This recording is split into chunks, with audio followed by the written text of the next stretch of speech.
अस्सलाम वालेकुम, आप देख रहे हैं प्रोग्राम डीएनए। मेरा नाम मुबशर लुकमान है और जनाब सलीम बुखारी साहब हमारे साथ ही हैं हमेशा की तरह।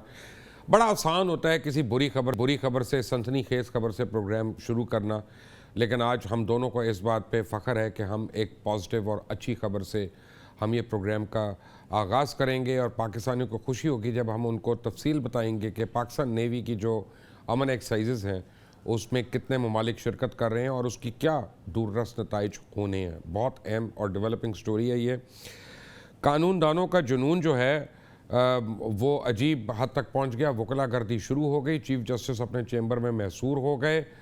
इमरान खान ने अभी अभी थोड़ी देर पहले इस प्रोग्राम की रिकॉर्डिंग से उलमा और मशाइख काउंसिल से जो खिताब किया उसमें उन्होंने दो बातें दोबारा से दोहराई कि रियासत मदीना हमने बनाना है इसको इंशाल्लाह, और NRO किसी को नहीं देना, और ख़ास बात कि अगर वज़ीर आज़म ही करप्ट हो तो मुल्क नहीं चल सकता। ये उनके सैलिएंट पॉइंट्स हैं। जब हम आएंगे तो फिर हम एक नज़र सेनेट के जनरल इलेक्शंस पर डालेंगे, उस पिटीशन पर डालेंगे कि जो हुकूमती सदारती ऑर्डिनेंस के ख़िलाफ़ सुप्रीम कोर्ट में दायर हो चुकी है कि शो ऑफ हैंड्स के ऊपर जो कर रही है हुकूमत कोशिश उसके ऊपर। अब DG ISPR को आज फिर बोलना पड़ा। उन्होंने कहा बैक डोर एंट्री बंद, हर डोर के ऊपर नो एंट्री का बोर्ड आवेज़ा कर दिया गया। मौलाना फजलुर रहमान को बाकायदा उनको बताया गया कि अपने वो हिस्से में रहें और उससे ज़्यादा पिंडी को मत अपनी सियासत के अंदर घसीटें। अब सिंध असम्बली एक बड़ी तबाही से बच गई, अल्लाह ताला ने बचाया। दहशत गर्दी का वहाँ पे वाक़या हुआ, क्या हुआ, सलीम बुखारी तफसीलात बताएंगे आपको। मौलाना फजलुर रहमान एक्शन में है और मैं पहले दिन से कह रहा हूँ कि मौलाना फजलुर रहमान को पॉलिटिकली डील करना बड़ा आसान है, लेकिन शायद हुकूमत करना नहीं चाह रही और उन्होंने नैब को अब चैलेंज कर दिया। उन्होंने कहा किसी में हिम्मत है तो हमारा एहतसाब करके दिखाए। Salim sahab, welcome once again to the show. लेकिन बहुत अच्छी बात है कि हम एक अच्छी न्यूज़ से शुरू करना चाह रहे हैं। पाकिस्तान नेवी की जो अमन एक्सरसाइज हो रही हैं, योर टेक। बिल्कुल आपने दुरुस्त कहा। मेरे ख्याल से ये हमारे लिए बहुत ही फ़ख्र की बात है कि जो दुनिया का अब नेवल रडार है उसमें पाकिस्तान की एक बड़ी नुमायाँ पोजीशन है, और जितने ममालिक आए हैं इसमें शिरकत के लिए वो एक बहुत बड़ा सबूत है इस बात का कि पाकिस्तान नेवी की कैपेसिटी, स्किल और डिसिप्लिन इसको एक्नॉलेज किया गया है at the grass root level across the world.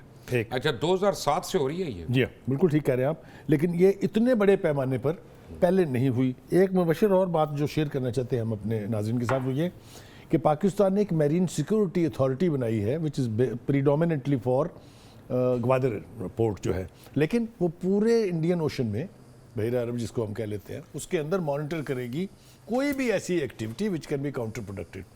25,000 लोग हैं उसके अंदर जो एम्प्लॉयड हैं, जिसमें 12,500 चीन के हैं, 12,500 हमारे हैं। इस फोर्स को भी बहुत प्रेस्टीज हासिल हो जाएगी जिस किस्म के टास्क उसको असाइन किए गए हैं। और दूसरी बात ये कि ये वो एक्सरसाइज हैं जिसमें रूस है, अमेरिका है, बरतानिया है, नेम द कंट्रीज जो सुपर पावर हैं वो तो हैं ही, लेकिन ये बहुत बड़े एजाज़ की बात है कि पाकिस्तान का जो नेवल फ्लीट है उसको इतनी इज्जत मिल रही है दुनिया। आपको पता है, लेकिन मैंने तो इस पर जो खबर ऐड करनी है वो खबर इंडियन मीडिया के ऊपर बिजलियाँ गिराएगी और हिंदुस्तानियों के ऊपर बड़ी बिजलियाँ गिराएगी। पाकिस्तान नेवी का एक बड़ा कारनामा है जो हम अक्सर जिक्र नहीं करते, लेकिन अब करना चाहिए क्योंकि लोगों को पता होना चाहिए। पिछले 1.5 साल के अंदर 2 स्टेल्थ सबमरीन जो हैं पाकिस्तान नेवी ने इंडिया की पकड़ ली। और स्टेल्थ सबमरीन का मतलब है कि वो सबमरीन जिसको आप ना देख सकें, ना डिटेक्ट कर सकें, ना आप उसको पकड़ सकें, और यही उसकी स्ट्रेंथ है, इसीलिए वो इतने महंगे दामों पे बेची जाती है। और इंडियन सेलर्स जो हैं वो इतने नालायक निकले हैं, इतने नालायक निकले हैं कि 2 दफ़ा अपनी सबमरीन वो सिटिंग डक बना के निकल गए। बिल्कुल सिटिंग डक बना के निकल गए। फिर ऐसे वाक़यात हुए अभी 1 साल के अंदर इंडिया के अंदर के एक सबमरीन की डूब गई क्योंकि उसके जो पिट होती है, पता नहीं क्या कहते हैं उसको, मुझे नहीं पता, वो जो गोल उसकी होता है लीवर से घुमा के उसको बंद करते हैं, वो बंद करना भूल गए भाईजान, उसे पानी आ गया रुड़ गई, डूब गई वहाँ पे। थोड़ा सा अगर पीछे जाएं हम, अगर आपको याद हो 1965 की वॉर में द्वारका पे जो कुछ किया था पाकिस्तान की उस गाजी जो सबमरीन थी, उसने, मेरा ख्याल है हिंदुस्तान की नेवी नहीं भूल सकती वो जो। आपको मैं एक और बात बताता हूँ कि अभी जो उन्होंने एक अमेरिकन वो क्वाड्रेंगल एक्सरसाइजेस की, उसमें उनको कहा गया कि अपना विक्रम जो एयरक्राफ्ट कैरियर है उसको यहाँ पे लेके आए साउथ चाइना सी में।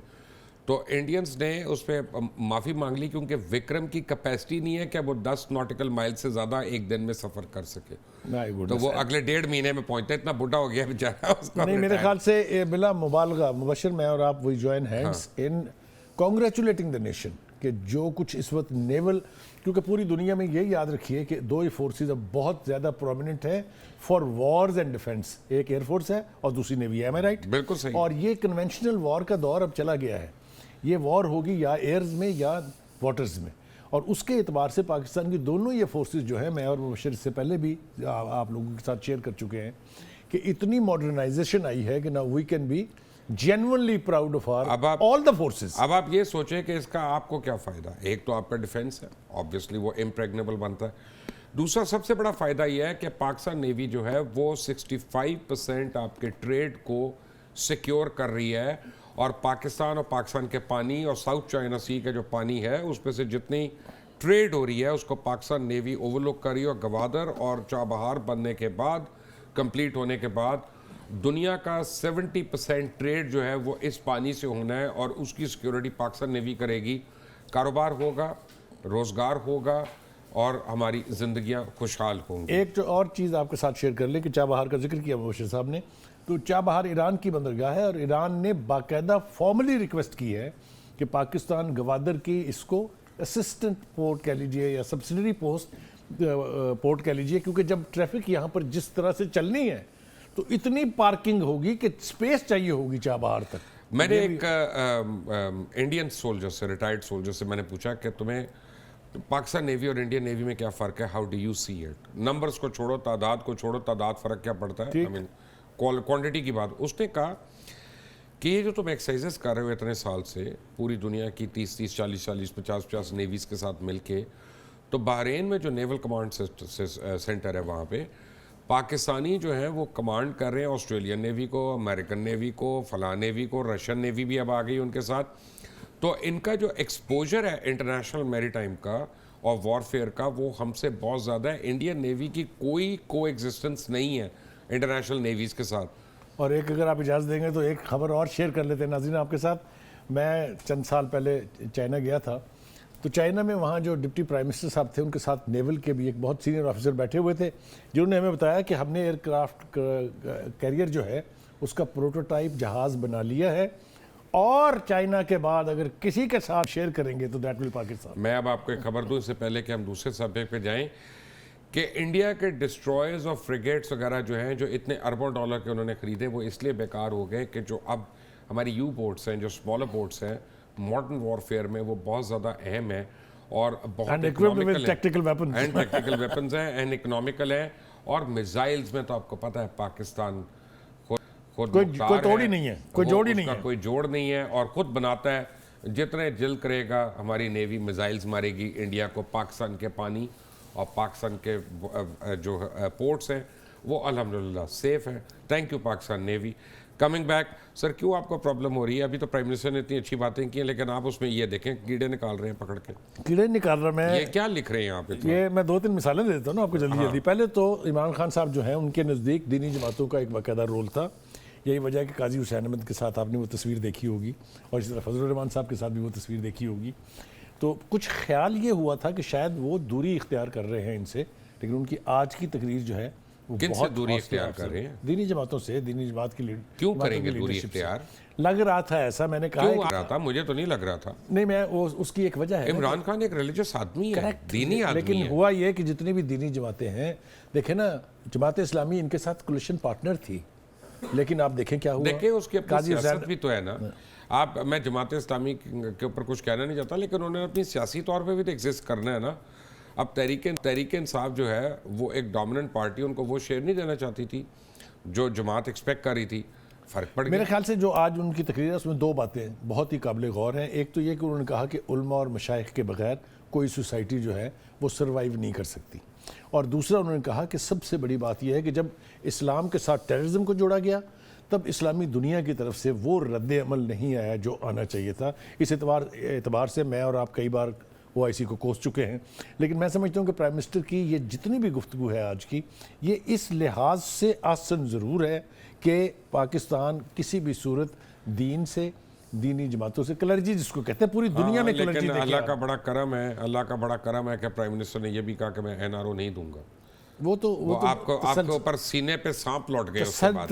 तसलसल से वो कह रहे हैं। लेकिन एक बात मैं बताऊं आपको, ये सही बात है कि मेरे सीने पे सांप इसलिए रेंगते हैं कि एक बात ऐसी कह रहे हैं, रेंगते नहीं है, जो वो लौटते हैं, लौटते कह लीजिए, करवटें लेते हैं। ये एक ऐसी बात है जो कहते हैं सिर्फ, लेकिन ये उनके बस की बात नहीं है। बशर in the heart of your heart, देखे आपको पता है कि वो नहीं देगा। एनआरओ कौन देता है? आपको पता है इमरान खान के जो सपोर्टर्स और वोटर्स हैं ना, वो कहते हैं कि जो मर्जी हो जाए एहतसाब नहीं छोड़ना। वो तो करेक्ट, अगर ये कहीं इसको क्रॉस द बोर्ड कर लेते और जो अपने भी चंद ज्यादा नहीं है उन लोगों को भी उसके अंदर कर लेते। आपने तो कई वजीर अंदर कर दिए थे, जो कई नहीं, किसने, नवाज शरीफ ने या पीपल्स पार्टी ने, किसी ने अपने वज़रा को अंदर किया था एहतसाब के नाम पे? देखिए गुजारिश ये है कि आई वॉश के तौर पे वो हुआ है। नहीं सर, नहीं, आई वॉश नहीं होता, जो अंदर जेल होती है।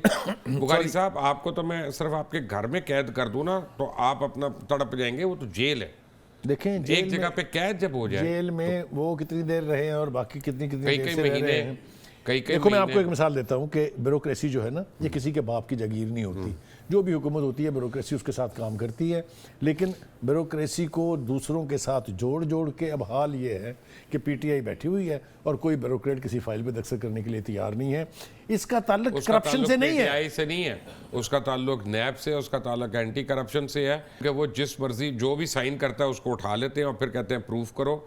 इसमें पीटीआई का क्या कसूर है? मैं अर्ज करूं, अब बर्मा में कू है वो भी पीटीआई पे डाल दें, बांग्लादेश में फ्लड है वो भी पीटीआई पे डाल दें। करेक्ट, मैं आपको उसका जवाब दे देता हूँ ना। देखिए दो मिसालें हमारे सामने हैं। एक फवाद हसन फवाद, आप भी जानते हैं, आपका दोस्त है। आहद चीमा, आप भी जानते हैं उनको, उनसे भी आपकी याद अल्लाह है। उनको 2.5 साल हो गए जेल में। उन्होंने किया क्या था? उन्होंने चीफ मिनिस्टर के कहने पर, बात सुन लें, आखिरी जुमला, उन्होंने चीफ मिनिस्टर के कहने पर फाइलों पे दस्तखत कर दिए थे। जब कोई इसकी भी ओनरशिप नहीं लेगा तो कोई क्यों? हाँ, तो लेनी चाहिए शहबाज शरीफ को ओनरशिप ना, कहना चाहिए कि मैंने किया है। शहबाज शरीफ फिर उस पर भी अंदर जाएं, जो बाकी अपने किए करतूत है उसके तो अलग बात है। वो अब तक साबित सुबत नहीं हुआ। एक ब्रेक के बाद आएंगे तो कौन नियार उनार होंगे। Take a break.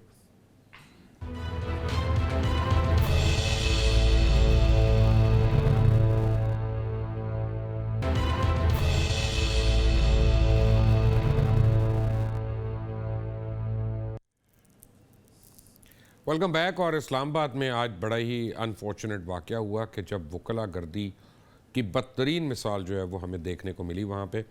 मैं उसके ऊपर ज़रूर जिक्र करूँगा और आपको उसकी डिटेल बताऊँगा, लेकिन पहले बुखारी साहब खबर क्या हुआ? क्या देखिए, गुजारिश ये है कि हम थोड़ा सा पीछे चले जाएं। अगर आपको याद होगा मुल्तान में क्या हुआ था, नए चैम्बर्स बनाए गए थे उनके लिए, वकला ने कहा हमने यहाँ नहीं जाना है, और उसके बाद जो उन्होंने ऐसी तैसी की उन नए चैम्बर्स के बने हुए की, तो बजाय इसके कि उसके ऊपर कोई एक्शन इनिशिएट किया जाता, जनाब आसिफ सईद खोसा चीफ जस्टिस थे सुप्रीम कोर्ट के, वो गए और उन्होंने सॉलिडारिटी प्लेज की वकला के साथ कि आपने जो किया है वो ठीक किया है, हम आपको तो कुछ नहीं कहेंगे ना। खोसा साहब पे डाल दें, क्योंकि उन्होंने वो जीआईटी की सरबराही की थी, ठीक है ना? जीआईटी तो बाद में हुई थी, ये हुआ था या नहीं जो मैंने कहा है? चले ठीक। जब आप इस तरह की खुली छुट्टी देंगे उनको, तो जो कुछ अदालतों में जजेस के साथ हो रहा है, चाहे वो सेशन जज है चाहे वो सिविल जज है, उनको कमरों में बंद किया जा रहा है, बाहर ताले लगाए जा रहे हैं।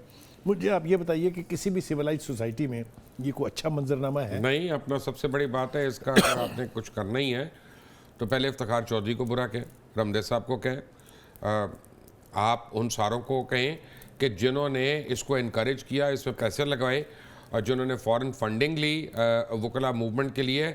देखें, मुझे आज तक एक बात नहीं समझ आई, तमाम वकला, बहुत मेरे वकला दोस्त हैं और बड़े अजीज़ दोस्त हैं, लेकिन आपको पता ही असल मसला क्या हो रहा है? ये चेम्बर्स गिराने वाला और ये वो, एक तो गैर कानूनी तजावज़ात हैं जिनको गिराया गया, जो असल में डिफरेंट इनके इलेक्शंस अभी ख़त्म हुए, ये लोग जो मुतहरिक हुए हैं इसलिए हुए हैं कि 11,000 वकला की लिस्ट है कि जिनकी जाली डिग्रीज़ है, 11,000 लोग जाली वकला हैं। अब वो जजेस के ऊपर प्रेशर डाल रहे हैं कि किसी तरह इनको रेगुलराइज कर दो, मान लो इनके ऊपर खिलाफ जो एविडेंस है उसको ना मानो। एक तो ये चल रहा है। मुझे जो सबसे ज़्यादा एतराज़ है, और अपने हर फाजिल कानूनदान से मुझे एतराज़ है, कि अगर मुझे या सलीम बुखारी को कोई मसला होता है तो आप हमें कहते हैं अदालत आओ, हमें अगर कभी इंसाफ चाहिए होता है आप कहते हैं अदालत आओ, और आपको खुद जब इंसाफ चाहिए होता है तो आप अदालत के बाहर होते हैं, सड़कों पे एहतजाज कर रहे होते हैं, पथराव कर रहे होते हैं, PIC को रेड कर रहे होते हैं, या अपने ही जजेस को जदकूब कर रहे होते हैं। एक और मिसाल जो आपको पीएसी में जो कुछ हुआ था, आपको मैं याद है उसी की डॉक्टर्स बात के साथ, ये मतलब है एक पढ़ा लिखा तबका शुमार होता है, वकला हमारे सूट जो है, पैंट टाई पहन के हाँ, वो कानून के रखवाले के तौर पे जाने जाते हैं। वो अगर कानून की धज्जियां इस तरह से बिखेरेंगे तो ये सोसाइटी कहाँ जाएगी? मेरे ख्याल से इस प्रोग्राम की वसातत से अगर मुझे इजाज़त देंगे आप, क्योंकि प्राइम मिनिस्टर के हवाले से कोई बात आपकी इजाज़त के बगैर नहीं हो सकती, प्राइम मिनिस्टर को चाहिए कि वो अदलिया के सीनियर जजेस को कॉन्फिडेंस में लेके और वकला के डेलीगेशन को बाकायदा बुला के उनसे बात करके इसका अगर कोई हल ना बुखारी निकला साहब, कमाल तो है। हर ये अदालत कमाल में ये नहीं है, तमाशे ये हल लगेंगे। नहीं है ये हल। मैं आपको और वजह क्या है? बताता हूँ।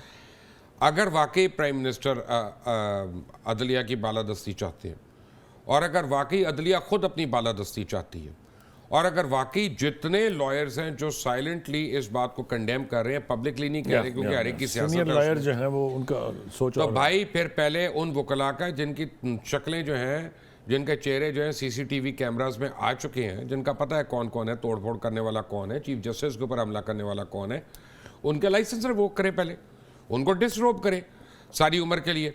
जो जज के ऊपर हाथ उठा ले वो वकील रहना तो उसका हक नहीं है। बिल्कुल ठीक है, लेकिन क्या हम प्राइम मिनिस्टर से तवक्को करें फिर दोबारा? मैं कह रहा हूँ कि बार को पहले करना है ये। बार ने तो कंडेम कर दिया है। नहीं नहीं, कंडेम काफी नहीं है ना। कंडेम हर चीज को कंडेम, हर बात पे मुजम्मत। अरे बाबा, सजा गरीब के लिए रह गई है। बाबा अगर जजेस को लॉक करके अगर आप अगर फर्ज मारेंगे- करें, चले यही आपने किया होता, अगर आपने किसी जज के चेंबर में घुस के दरवाजा तोड़ा होता, खिड़कियां तोड़ी होती हैं, पुलिस बुलाई गई होती है, आप हथियार लेके उसको जदकूब कर रहे होते, आपको कंडेम किया जाता। कंडेम नहीं, मेरे साथ खिलाफ तो क्या होता? मैं तो फिर मेरा मतलब है कि ये आप दोहरा कानून क्यों है ये इस मुल्क में? इसलिए है कि उनको इनकरेज किया गया है। इस वकला गर्दी की के पीछे स्पॉन्सरशिप है। बहुत ज्यादा तफसील में जाने की जरूरत नहीं है। नहीं, आप फॉरेन आपका फंडिंग नाराज है। होगा, लेकिन ये लेकिन आप ये देखें कि कितनी अफसोस की बात है, किसी अपोजिशन जमात ने भी इसको कंडेम नहीं किया, क्योंकि सबके अपने अपने वकील उसमें शामिल हैं। एक तो ये बात है, और दूसरी बात ये है कि उन्हें सवाए अपने जो भी मिशन लेके वो चल रहे हैं, चाहे वो पॉजिटिव है नेगेटिव है, इसको तो बाद में डिस्कस करेंगे, उन्हें उसके अलावा नहीं पता कि मुल्क के अंदर क्या हो रहा है। हाँ। ना कोई महंगाई की बात कर रहा है, ना कोई गरीब आदमी की बात कर रहा है। उनको महंगाई क्या कहती है? करेक्ट। और इसी तरीके से ये वकलागर्दी जो हुई है उसके बारे में किसी प्रोमिनेंट पॉलिटिशियन ने अब तक कोई बयान नहीं दिया है। ये भी बड़ी शर्मनाक बात है। और इसके साथ साथ हुकूमत के भी लोग जो हैं उनको भी चाहिए था। हुकूमत क्या करे? एक तरफ वो अदालत में देखें, इलेक्शन कमीशन में फंसी हुई है अपने फॉरेन फंडिंग केस में, फिर वो आप सुप्रीम कोर्ट चले गए हैं शो ऑफ हैंड वाले में। अगर वो समझते हैं कि अगर वो एक्टिव होते हैं वो केसेस उनके खिलाफ हो जाएंगे एक सेकंड में।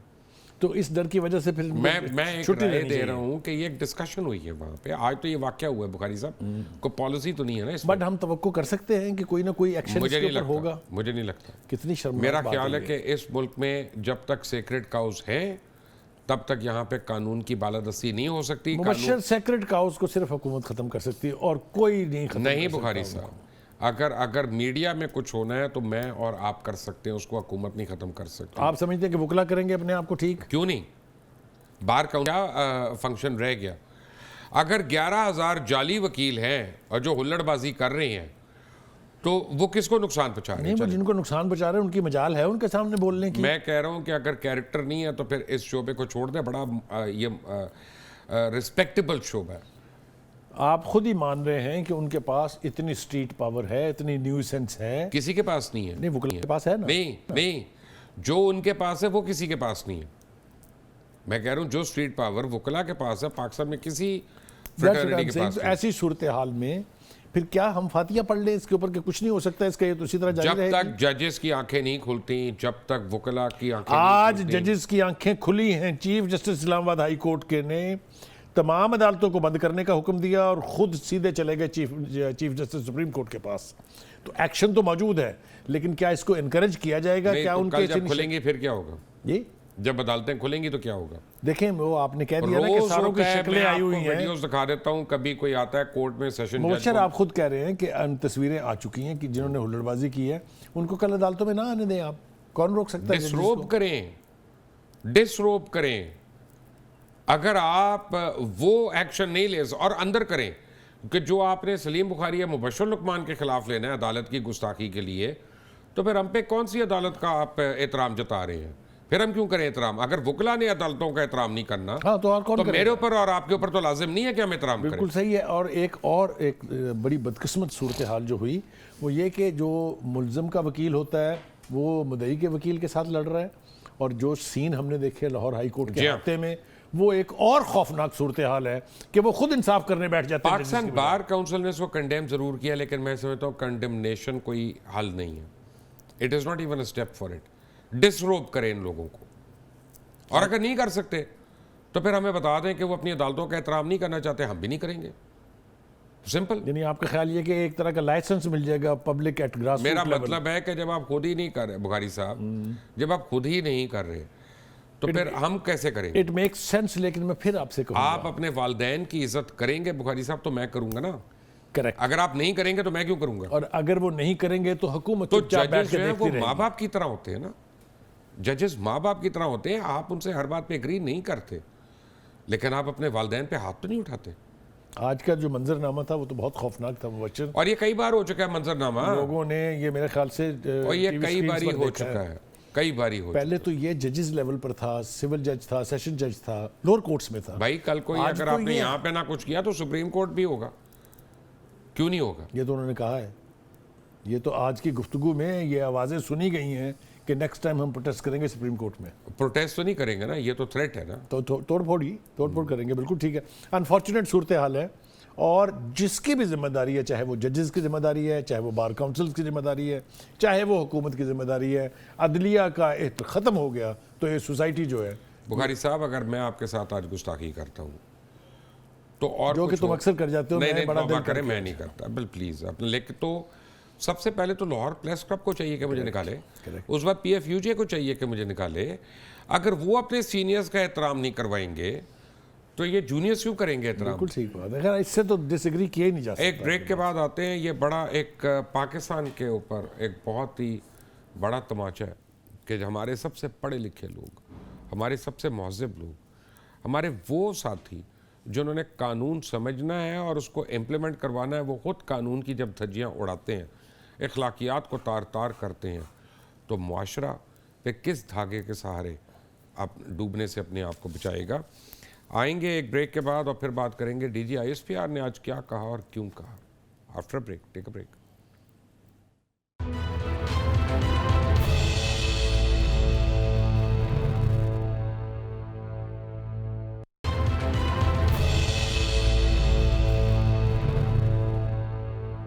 Welcome back. मुझे ना पर्सनली बुखारी साहब DG ISPR जो है ना, इफ्तिखार बाबर साहब, ये मुझे बहुत अच्छे लगते हैं क्योंकि कोई फालतू का लफ्ज़ नहीं बोलते, कोई थ्रेट नहीं करते, कुछ नहीं करते, बड़े पोलाइट आदमी हैं, प्रोफेशनल आदमी हैं।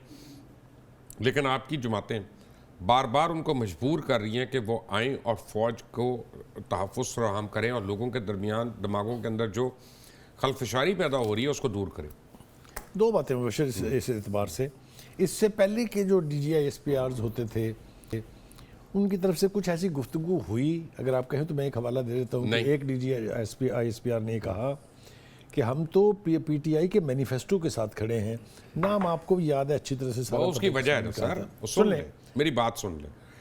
उसकी वजह यह है कि PTI हुकूमती जमात थी, एक मिनट, उस वक्त उनकी हुकूमत थी और उस मैनिफेस्टो के ऊपर उनको वोट मिला था, और वो मैनिफेस्टो पाकिस्तान के आइन की बालादस्ती की बात करता था।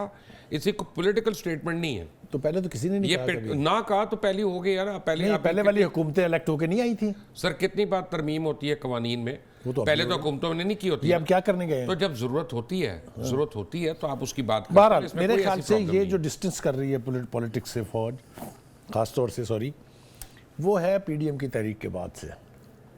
मैं इसको जिम्मेदारी से कह रहा हूँ इसलिए कि जिस तरीके से घसीटा जा रहा था फौज को बीच में, चाहे तो वो आप लोग हुकूमती तो बात हल्के ही नहीं आ रही, अभी थे, भी कर रहे हैं। सुन लेना, चाहे वो हुकूमती हल्के थे जो अपनी नाअहली, अपनी बेअमली, अपनी बेहिसी छुपाने के लिए कहते थे जनाब फौज हमारे साथ है।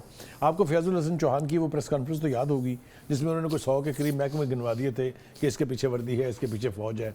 तो फिर मुझे समझ नहीं आई थी कि मैं हुकूमत तो क्या कर फैजुल रही है। हसन चौहान को इतनी यानी अहमियत नहीं देता जितनी आप दे रहे हैं। नहीं, मुझे अहमियत कि इसलिए मैं देना प्राइम पड़ती है टाइम कि के वो शो में उसका जिक्र आपकी करूं। चहेती जमात का स्पोक्स पर्सन रहा है। पर्सन जरूर हो, आज भी वो, मुझे उससे फर्क नहीं पड़ता। मगर वो- मेरे लिए वो अहम उसके बारे में कहते ही हैं कि वो अपनी जबान तो बोलते ही नहीं, वो तो वही जबान बोलते हैं जो उनको बता दी जाती मेरी है। एक बात एनीवे, सुनिए, मैं आपको एक बात जी, बताऊं, एक बड़ी अनफॉर्चुनेट सी बात है और ये समझ लेनी चाहिए हर पाकिस्तानी को। पाकिस्तान का जो एक्टिव बॉर्डर है ना, वो तकरीबन 3500 किलोमीटर है। एक्टिव बॉर्डर का मतलब है जो हॉट है बॉर्डर, उसकी बात कर रहा हूँ, चाहे वो इंडिया का हो, चाहे अफगानिस्तान का हो, चाहे और जगहों का हो। अब पाकिस्तान दुनिया का वाहिद मुल्क है जिसका इतना लंबा एक्टिव बॉर्डर है। अफवाज पाकिस्तान ना सिर्फ जोग्राफियाई सरहदों की हिफाजत कर रही है बल्कि हमारी नज़रियाती सरहदों की भी हिफाजत उसका काम है और वो बखूबी करे। उनको अगर मैं और आप पॉलिटिकल पॉइंट स्कोरिंग में उनको ड्रैग करेंगे तो हम उनके साथ नहीं, अपने साथ और अपने मुल्क के साथ हम बेवफाई करें। बिल्कुल आपने ठीक कहा। मैं खुद भी इसके हक में नहीं हूं कि फ़ौज को घसीटा जाए या फ़ौज खुद से घसीटा है। अंदर दोनों सूरतों में फ़ौज को सियासत से परे रखना चाहिए, लेकिन इश्यूज़ है। देखें हमारी आधे से ज़्यादा हिस्ट्री जो है आपको पता है मिलिट्री बुखारी साहब, आप फौज की मदद के बगैर कोई इलेक्शन तो करा नहीं मैं सकते। आ रहा हूँ। देखें इतने तो आप अपना डिसिप्लिन हो गए सारी पार्टीज वाले कि फौज के बगैर खुद इलेक्शन करा लें तो सुभान अल्लाह। करेक्ट। देखें उनकी प्लसेस को तो कोई चैलेंज ही नहीं कर रहा। जो पाकिस्तान तो की ये मुसल्लह थोड़ी है अफवाज कि मुझे का- अपने मतलब की चीज़ चाहिए उनसे।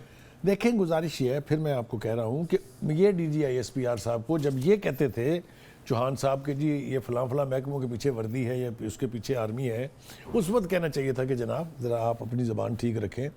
आपको ये इजाज़त नहीं दी जा सकती कि आप अपने मामला जात में फ़ौज की अब छतरी आपको मैं कुछ चीज़ें समझाता हूँ जो आम आदमी को समझ नहीं आती हैं। एक आदमी मैं चीज़ समझाता हूँ। सिविल एविएशन ले लें। मैं इसके हक में नहीं हूँ कि सिविल एविएशन के लोग एविएशन के हेड ना करें, लेकिन मैं ये समझता हूँ कि जितना ATC है, एयर ट्रैफिक कंट्रोल है, ये रडार है, वो उनके ही कंट्रोल में होना चाहिए। उसकी वजह क्या है? चारों तरफ से तो आपके दुश्मन और आपकी बॉर्डर इंट्रूजन किसी वक्त भी हो सकती है। तो इट इज़ इम्पेरेटिव कि एयर डिफेंस जो है और ATC आपका लिंक्ड हो आपस में। ये तो नेचुरल लिंक्स है ना। तो इसी तरह 50 जगहों पे नेचुरल लिंक्स हैं। इनकी बात कौन कर रहा है? अब मैं आपको बताता हूँ 50 जगह नेचुरल लिंक्स हैं। जिस जगह आपने नहीं लिंकेजेस छोड़े वहाँ पे हाल क्या हो गया?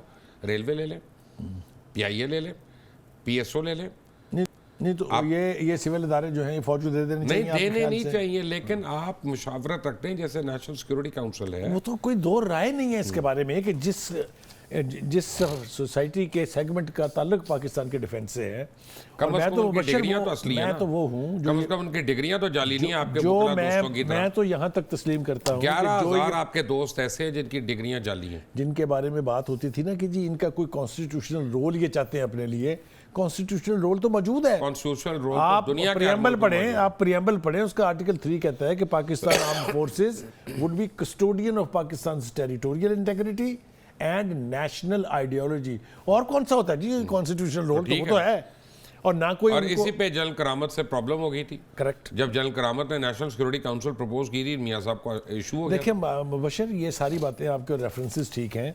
मुझे जिस बात पे इतराज़ है वो ये है कि हमारे आर्मी चीफ जो हैं उनको जिस तरीके से इस्तेमाल किया है हमारी पॉलिटिकल एलीट ने, चाहे वो अपोजिशन में है चाहे वो गवर्नमेंट में है, वो फेयर नहीं है। वो ना उनके ओहदे के लिए फेयर है ना उनकी जात के लिए। लेकिन इसका मतलब है कि आर्मी चीफ एक शरीफ आदमी है और वो बर्दाश्त कर रहे हैं।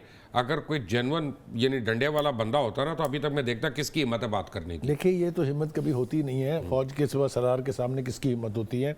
वो तो अपनी जगह एक बात है, लेकिन हम तो उस पर बिलीव करते हैं कि आर्म्ड फोर्सेस जो हैं उनका ताल्लुक जो है वो पाकिस्तान के नेशनल डिफेंस से है, उनका ताल्लुक पाकिस्तान की आइडियोलॉजिकल। सर एक सेकंड मेरी एक बात सुने, नेशनल डिफेंस से है। आपके मुल्क के अंदर 50 इदारे बने हुए हैं जो रॉ के फंडिंग पे चल रहे हैं, जो इंडिया के पैसों पे चल रहे हैं, जो और तकरीबकारों के पैसे पे चल रहे हैं। वो खुल्लम खुल्ला बोल रहे हैं, वो खुल्लम खुल्ला उनके खिलाफ तो कभी आर्मी ने एक्शन नहीं लिया। नहीं लेंगे ना, जब सिविल गवर्नमेंट अपना करेगी। मैं कुछ और कह रहा हूँ, मैं समझ रहा हूँ आपकी बात, मैं समझ रहा हूँ, मुत्तफिक हूँ आपके साथ। रेंजर्स भी उस वक्त एक्ट करेंगे जब पॉलिटिकल गवर्नमेंट उनको बुलाएगी कि आओ अब बता करो का सफाया करो, आओ अब इनका सफाया करो। लेकिन आपको मैं एक फैक्ट बताऊं कि ये यही मुल्क है कि जहाँ बैठकर हम ये डिबेट कर सकते हैं। दुनिया के किसी मुल्क में आप अपनी आर्म फोर्सेस के ऊपर बात नहीं कर सकते। देखिए ये अमेरिकन टीवी पे आज तक पिछले 30 सालों में एक बॉडी बैग नहीं दिखा सका कोई एक चैनल। बिल्कुल ठीक है, ना वो बता सका कितने लोग मारे गए। नहीं दिखाना चाहिए, लेकिन एक बात मैं जो आपसे करना चाहता हूँ वो ये है कि हिंदुस्तान में कुछ भी ठीक नहीं है। 26 के करीब वहाँ सेपरेशन की मूवमेंट चल रही हैं। लोगों का क्या हाल है, घेराव किया हुआ है कैपिटल सिटी का पिछले दिनों से किसानों ने। लेकिन कभी आपने सुना कि फौज आ जाएगी वहाँ? जी कभी आपने सुना कि वहाँ फौज आ जाएगी? आ ही नहीं सकती। क्यों? क्योंकि अब फौज के अंदर इतनी डिवीजन है, फौज इकट्ठी रह जाए तो बड़ी मेहरबानी फिर उसकी। जनाब हमें भी तो मैं ये आपको ख्वाहिश कुछ करने और में कह कोई रहा हूं। खराबी नहीं मैं है। आपको एक बात बता रहा हूँ, देखिए दो डिफरेंट चीज़ें हैं। आप ये भूल जाते हैं कि हमारे अपने सियासतदान जो हैं वो फौज को इन्वॉल्व करते हैं और फिर अपनी कोताहियां छुपाने के लिए उनको तो ये कहने में कोई खराबी है कि उनको इन्वॉल्व नहीं होना चाहिए उनकी मर्जी पर? वो तो कहाँ है, मुझे बताएं। ये प्रोग्राम करने से पहले क्या मुझे और आपको किसी से इजाज़त लेनी पड़ी है?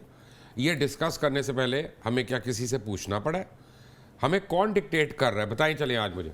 देखें, मुझे और आपको डिक्टेट करने के लिए बड़े गट्स चाहिए होते हैं। हम उस तरह तो के सर मैं आपको एक बात हम वो हम ख्याल मैं आपको जर्नलिस्ट एक नहीं अर्ज हैं। कर दूं, मैं और आप हम दोनों सिर्फ एक एसएचओ की मार हैं। करेक्ट, लेकिन हम इतने बड़े बदमाश नहीं हैं। नहीं, लेकिन मैं एक बात बता दूं आपको, हम पता नहीं बदमाश हैं या नहीं है, लेकिन वो भी बंदा देख लेते हैं। उनके पास भी पूरी क्लास है हम ख्यालों की। मैं तो हम ख्याल नहीं हो सकता। हैविंग सेड दैट, मैं हूं। नहीं, आप होंगे। मैं हूं। आप होंगे। नहीं, एक मिनट और मगर मैं नहीं हूं। मैं पाक फौज के साथ हूं। पाक उसकी फौज के वजह साथ ये मैं है- भी हूं।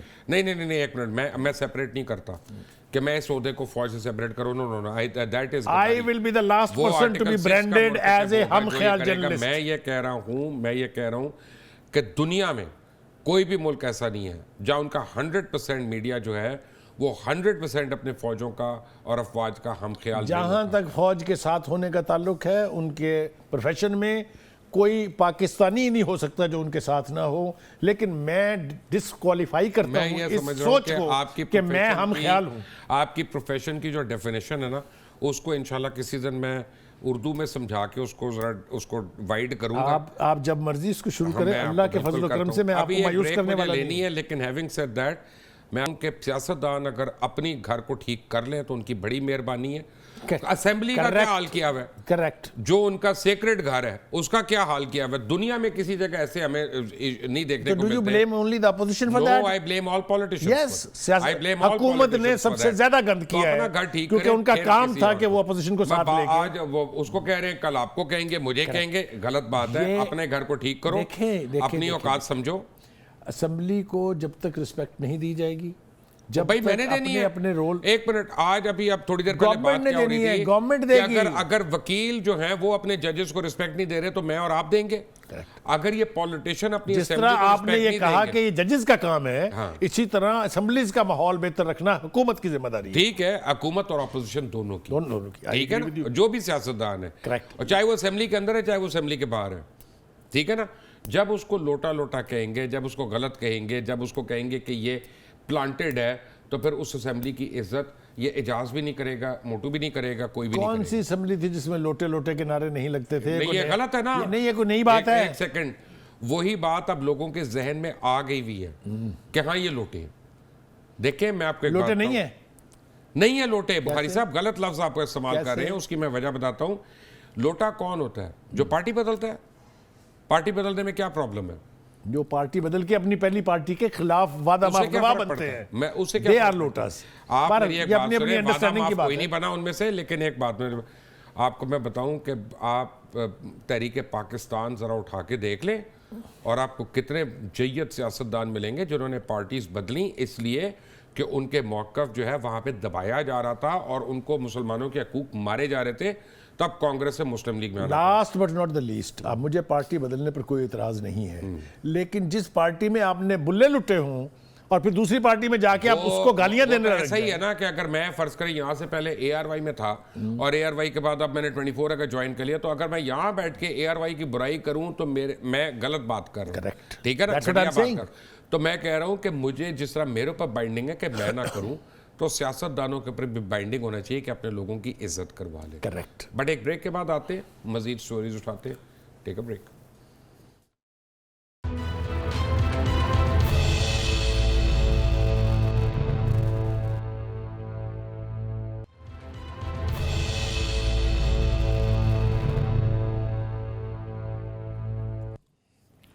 Welcome back. और सिंध असेंबली खौफनाक तबाही से बच गई। अंदर मैंने इसको फॉलो नहीं किया स्टोरी को, आप बताओ। मैंने इसको फॉलो किया है, मगर मुझे एक चीज़ में समझ नहीं आती। मेरा ख्याल ये है कि वहाँ पर कराची का जो अमन है वो जुड़ा हुआ है वहाँ पर रेंजर के रोल से। कोई दो राय नहीं इसके बारे में, और मैं कहता हूँ ये शर्मनाक बात है कि अगर कोई इसको एक्नॉलेज ना करे।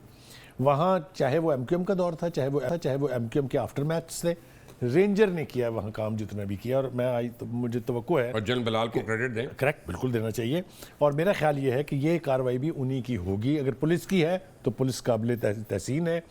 गुजारिश ये है कि एक तो इनके पास वैलिड सॉलिड इंटेलिजेंस इंफॉर्मेशन थी जिसकी वजह से इन्होंने चेज़ किया। ये कोई हादसाती तौर पर नहीं पकड़े गए, ये बाकायदा चेज़ के साथ उनको ट्रैक करके उनको पकड़ा है। बड़ा और coordinated effort यकीनी तौर पे अगर असेंबली पे खुदा ना खास्ता वो पहुंच जाते जितना उनके पास असला बारूद था तो वाक़तन तबाही आती।